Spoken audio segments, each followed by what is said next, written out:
Hello all, ನಮಸ್ಕಾರ. Welcome to my YouTube channel. ಇವತ್ತು ನಾನು ಜವಳಕಾಯಿ ಸಾಂಬಾರು ಮಾಡ್ಬೇಕು ಅಂದ್ಕೊಂಡಿದ್ದೀನಿ. ಗೊತ್ತಿಲ್ಲ ಯಾವ ಥರ ಮಾಡೋದು ಅಂತ, ಆದರೆ ಟ್ರೈ ಮಾಡ್ತೀನಿ, ನೋಡೋಣ ಯಾವ ಥರ ಬರುತ್ತೆ ಅಂತ. ಇವಾಗ ಜವಳಕಾಯಿ ತಗೊಂಡಿದ್ದೀನಿ, ಇದನ್ನ ಕ್ಲೀನಾಗಿ ವಾಶ್ ಮಾಡಿ ಕಟ್ ಮಾಡ್ಕೊಂಡು ಫ್ರೈ ಮಾಡ್ತೀನಿ.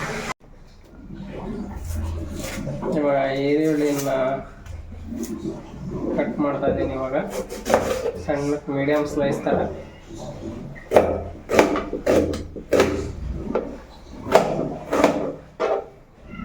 ಯಾವ ಸೈಜ್ ಬೇಕೋ ಆ ಸೈಜ್ ಕಟ್ ಮಾಡ್ಕೊಳ್ಳಿ.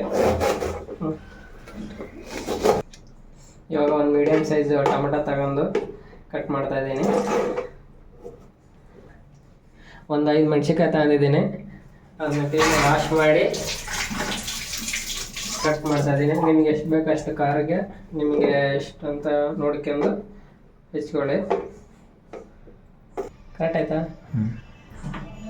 ಇವಾಗ ಗ್ಯಾಸನ್ನು ಆನ್ ಮಾಡ್ಕೊಂಡು ರೆಡಿನಾ?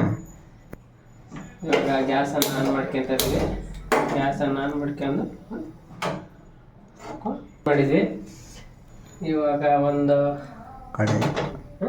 ಕಡಾಯಿ ಅಥವಾ ಬಳ್ಳೆ ಅಂತಾರೆ, ಪಾತ್ರೆ, ಒಂದೊಂದು ಸೈಡ್ ಬಾಣಲಿ, ಒಂದೊಂದು ಅಂತಾರೆ ಅನ್ಕೋಬಹುದು. ಇವಾಗ ಅದು ಹಸಿ ಅಂಶ ಅಂದರೆ ನೀರಿನ ಅಂಶ ಎಲ್ಲ ಹೋದ್ಮೇಲೆ ಹೆಚ್ಚಿರೋ ಅಂಥ ಜವಳಕಾಯಿನ ಅದರಲ್ಲಿ ಹಾಕಬೇಕು. ಇವಾಗ ನೋಡಿ ಈ ಥರ ಇರುತ್ತಲ್ಲ ನೀರಿನ ಅಂಶ, ಅದರಲ್ಲಿ ಆಯಿಲ್ ಹಾಕ್ಬಿಟ್ರೆ ಏನಾಗುತ್ತೆ ಅಂದರೆ ಪಟ ಅಂತ ಸಿಡಿದು ಬಿಡುತ್ತೆ. ಅವಾಗ ಅದಕ್ಕೋಸ್ಕರ ಅದೆಲ್ಲ ಡ್ರೈ ಆಗಬೇಕು. ಇದು ಜವಳಕಾಯಿನ ಫಸ್ಟು ಹುರ್ಕೋಬೇಕು, ಹಸಿ ಅಂಶ ಎಲ್ಲ ಹೋಗೋ ಥರ. ಅದಕ್ಕೋಸ್ಕರ ಈಗ ಬಳ್ಳೆ ಇಟ್ಟಿದ್ದೀನಿ, ಅದೊಂದು ಸ್ವಲ್ಪ ಕಾದ್ಮೇಲೆ ಇವಾಗ ಜವಳಕಾಯಿನ ಬಳ್ಳೆಯಲ್ಲಿ ಹಾಕ್ತಾಯಿದ್ದೀನಿ. ಇದನ್ನ ಫಸ್ಟು ಫ್ರೈ ಮಾಡ್ಕೊತಿದ್ದೀನಿ, ಅಂದರೆ ಆಯಿಲ್ ಹಾಕ್ಲಿರಂಗೆ ಫ್ರೈ ಮಾಡ್ಕೊತಿದ್ದೀನಿ.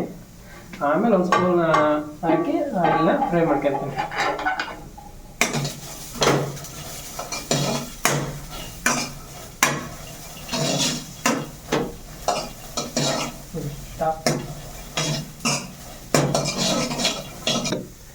ಇದನ್ನ ಜಾಸ್ತಿ ಸ್ಪೀಡ್ ಹಿಡ್ಕೋಬೇಡಿ ಗ್ಯಾಸ್ನ, ಇಲ್ಲಾಂದ್ರೆ ಹಸಿ ಏನಾಗುತ್ತೆ ಅಂದರೆ ಜಾಸ್ತಿ ರೋಸ್ಟ್ ಆಗ್ಬಿಡುತ್ತೆ. ರೋಸ್ಟ್ ಆಗಿ ಇದು ಸೀದ್ಬಿಡುತ್ತೆ. ಅದಕ್ಕೆ ಒಂದು ಮೀಡಿಯಮ್ ಫ್ಲೇಮಲ್ಲಿ ಇಟ್ಕೊಂಡು ಇದು ಒಂದು ಸ್ವಲ್ಪ ಅಂದರೆ ಹಸಿ ಅಂಶ ಎಲ್ಲ ಹೋಗಬೇಕು, ಸ್ವಲ್ಪ ಫ್ರೈ ಆಗೋ ಥರ ನಿಮ್ಗೆ ಬೇಯಿಸಿ. ನಿಮಗೆ ಬೇಕಂದರೆ ಒಂದು ಡ್ರಾಪ್ ಆಯಿಲ್ ಹಾಕಿ ಸಾಕು, ಜಾಸ್ತಿ ಬೇಡ. ಒಂದು ಡ್ರಾಪ್ ಹಾಕಿ ಬೇಯಿಸಿ. ಈ ಥರ ಆಯಿಲ್ ಹಾಕಿ ಮೇಲೆ ಚೆನ್ನಾಗಿ ಮಿಕ್ಸ್ ಮಾಡಿ, ಎಲ್ಲ ಫ್ರೈ ಆಗುತ್ತೆ.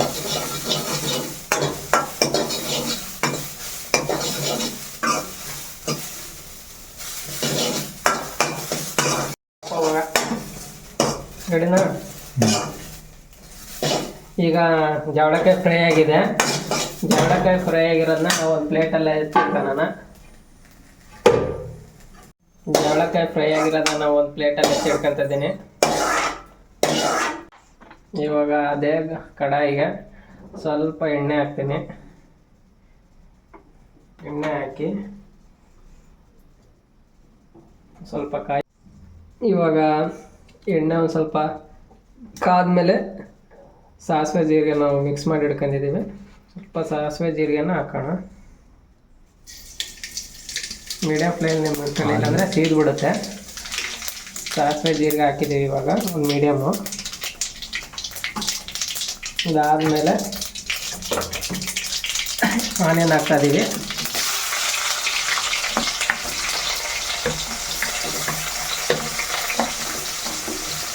ಆನಿಯನ್ ಜೊತೆಗೆ ನಾವೊಂದು ಬೆಳ್ಳುಳ್ಳಿ ಸುಲಿದಿಟ್ಟಿದ್ದೆ, ಬೆಳ್ಳುಳ್ಳಿನ ಹಾಕ್ತಾಯಿದ್ದೀನಿ ಜೊತೆಗೆ.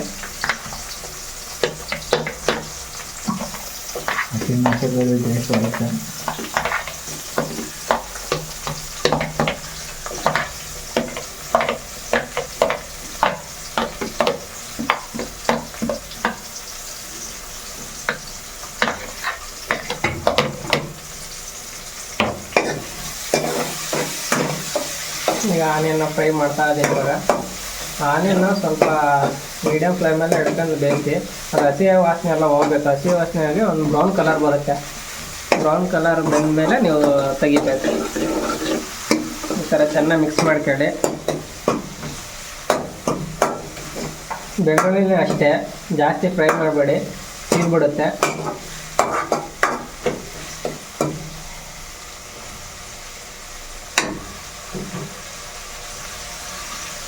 ಇವಾಗ ಹಸಿಮೆಣ್ಸಿಕಾಯಿ ಹಾಕ್ತಾಯಿದ್ದೀನಿ.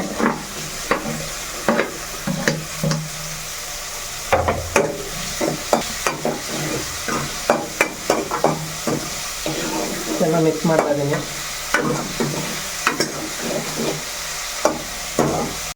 ಇವಾಗ ಆನಿಯನು ಚಿಲ್ಲಿ ಎಲ್ಲ ಬೆಂದಿದೆ. ನಾವು ಲಾಸ್ಟಿಗೆ ಟೊಮಟೊನ ಹಾಕ್ತೀವಿ. ಟೊಮಟೊ ಲಾಸ್ಟಿಗೆ ಹಾಕೋದು ಯಾಕೆಂದ್ರೆ ಟೊಮಟೊ ಬೇಗ ಬೆಂದ್ಬಿಡುತ್ತೆ. ನೀವು ಫಸ್ಟಿಗೆ ಹಾಕಿದ್ರೆ ಏನಾಗುತ್ತೆ ಅಂದರೆ ಅದು ಒಂಥರ ಏನಾಗುತ್ತೆ, ಬೇಗ ಬೆಂದು ನಿಮಗೆ ಟೊಮಟೊನೇ ಸಿಗಲ್ಲ ಲಾಸ್ಟಿಗೆ. ಅದು ಒಂಥರ ಗ್ರೇವಿ ಥರ ಆಗ್ಬಿಡುತ್ತೆ. ಅದಕ್ಕೆ ಅದನ್ನ ಲಾಸ್ಟಿಗೆ ಹಾಕ್ಬೇಕು ನಾವು. ನೀರಿನ ಅಂಶ ಇರುತ್ತೆ, ಜಾಸ್ತಿ ನೀರಿನ ಅಂಶ ಇರೋದ್ರಿಂದ ಬೇಗ ಬೆಂದ್ಬಿಡುತ್ತೆ.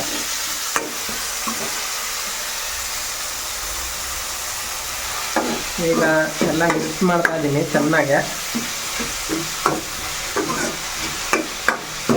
ಇದಾದ್ಮೇಲೆ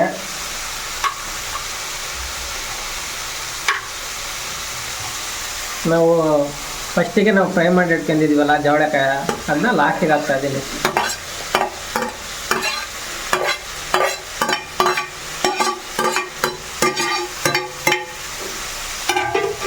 ಹಾಕಿ ಚೆನ್ನಾಗಿ ಮಿಕ್ಸ್ ಮಾಡೋದು.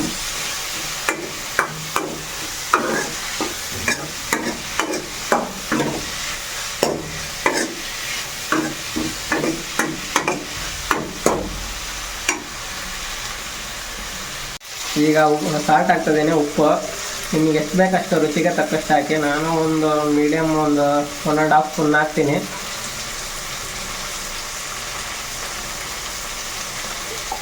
ಬೇಕಂದರೆ ಮೇಲೆ ಹಾಕ್ಕೋಬೋದು, ಜಾಸ್ತಿ ಆದರೆ ತಿನ್ನೋಕ್ಕಾಗಲ್ಲ. ಅದಕ್ಕೆ ಒಂದು ಮೀಡಿಯಮ್ ಹಾಕ್ಕೊಂಬಿಡಿ. ಹಾಕಿ ಚೆನ್ನಾಗಿ ಮಿಕ್ಸ್ ಮಾಡಿ.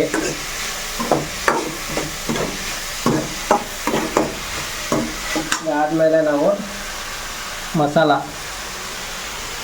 ಫಸ್ಟು ಒಂದು ಸ್ವಲ್ಪ chilli powder, chilli powder 1.5 spoon ಹಾಕ್ತಾಯಿದ್ದೀನಿ. ನಿಮಗೆ ರುಚಿಗೆ ತಕ್ಕಷ್ಟು ಹಾಕಿ. ಆಮೇಲೆ ಗರಂ ಮಸಾಲ 1.5 ಸ್ಪೂನ್. ಆಮೇಲೆ ಧನಿಯಾ ಪೌಡರ್, ಕೊರಿಯಂಡರ್ ಪೌಡರ್ ಅದು ಸ್ವಲ್ಪ ಹಾಕ್ತೀನಿ ರುಚಿಗೆ ತಕ್ಕಷ್ಟು. ಆಮೇಲೆ ಒಂದು ಸ್ವಲ್ಪ ಅರಿಶಿನ ಪುಡಿ. ಅದಾದಮೇಲೆ ಮತ್ತೆ ನೀಟಾಗಿ ಮಿಕ್ಸ್ ಮಾಡಬೇಕು. ಈ ಥರ ಚೆನ್ನಾಗಿ ಮಸಾಲೆ ಅಂಟಿಸ್ಕೋಬೇಕು. ಅದಕ್ಕೆ ಎಲ್ಲ ತರಕಾರಿಗೂ ಮಸಾಲ ನೀಟಾಗಿ ಈ ಥರ ಚೆನ್ನಾಗಿ ಅಂಟಿದ್ರೆ ಟೇಸ್ಟ್ ಆಗುತ್ತೆ. ಇದಾದಮೇಲೆ ತಳ ಹಿಡಿಯುತ್ತೆ. ತುಂಬ ತೋರಿಸ್ಬೇಡ. ಈಗ ಒಂದು ನಿಮ್ಗೆ ಎಷ್ಟು ಬೇಕಷ್ಟು ವಾಟ್ರ್ ಹಾಕ್ಕೊಳ್ಳಿ. ನಾನು ಜವಳಕಾಯಿನ ಪಲ್ಯ ಮಾಡ್ತಿಲ್ಲ, ಸಾಂಬಾರು ಮಾಡ್ತಾಯಿದ್ದೀನಿ ಅನ್ನಕ್ಕೆ, ರೈಸಿಗೆ. ಅದಕ್ಕೆ ಈಗ ಎಲ್ಲ ಮಸಾಲ ಹಾಕಿ ನೀರು ಸಹಿತ ಹಾಕಿದ್ದೀನಿ. ಇದು ಒಂದು 10 ರಿಂದ 15 ನಿಮಿಷ ಬೇಯಬೇಕು. ಆಮೇಲೆ ಚೆನ್ನಾಗಿ ಸಾಂಬಾರು ರೆಡಿ ಆಗುತ್ತೆ. ಫೈನಲ್ ಔಟ್ಪುಟ್ ನೋಡೋಣ ಏನಾಗುತ್ತೆ ಅಂತ.